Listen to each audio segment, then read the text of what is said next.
Ну и в конце выпуска о спорте. Снег для футбола не помеха. В удачном Мирнинского района прошел турнир среди дворовых команд «Кожаный мяч». 40 футболистов собрались на новом поле возле 24-й школы, чтобы показать уровень мастерства. Кому досталась победа, расскажет корреспондент телерадиокомпании «Алмазный край» Анна Потах. На 2 дня футболисты сменили теплый спортивный зал на снежное поле. Простые кеды на шипованные. В удачном прошел турнир среди дворовых команд «Кожаный мяч». Спортсмены-любители не упустили возможность побегать с мячом на свежем воздухе. Игрокам сопутствовала хорошая погода. От игры, конечно, получаем огромное удовольствие. Снежок мягонький. Правда, скользковато немножко, но ничего. Видно, что после зала, в смысле долгой зимы, всем как-то непривычно поначалу проскальзывать.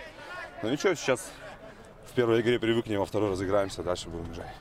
Шахтеры, спасатели, слесари оставили свои дела и вышли на снег сразиться в дворовом футболе. В турнире соревновались 6 команд. В борьбу вступили новички – команда шахтостроителей «Шахтер». Идея организовать кожаный мяч в приполярном городе весной возникла много лет назад. Ее взяли из книги Вячеслава Штырова. Там он описывал, что с рабочими в январские морозы играли в футбол на открытом поле. От слов к делу перешли в прошлом году. В 2016-м правком Удачнинского комбината и партия «Единая Россия» традицию решили продолжить. Схема турнира простая. Команда сначала встречается на групповом турнире, выявляет по 2 лучших в группе. И там потом по олимпийской системе полуфинал, финал, матч за 3-е место. Турнир проходит 2 дня, немного в усеченном формате по времени. Ну, пытаемся совместить полезное с приятным, чтобы и в футбол поиграть, и успеть за выходные дни охватить.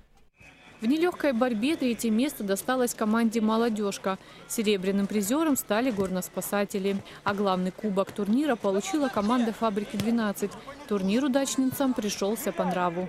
Вот дети, а когда в следующем году? Говорят, да примерно в такое же время. Они уже знают, вот даже по городу идешь, они спрашивают, а когда будет футбол на снегу? Я говорю, ну вот в апреле месяце будет. Ну вот так и есть оно.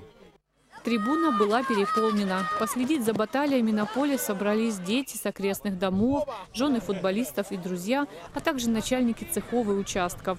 Организаторы уверены, этот турнир станет традиционным и с каждым годом участников будет все больше.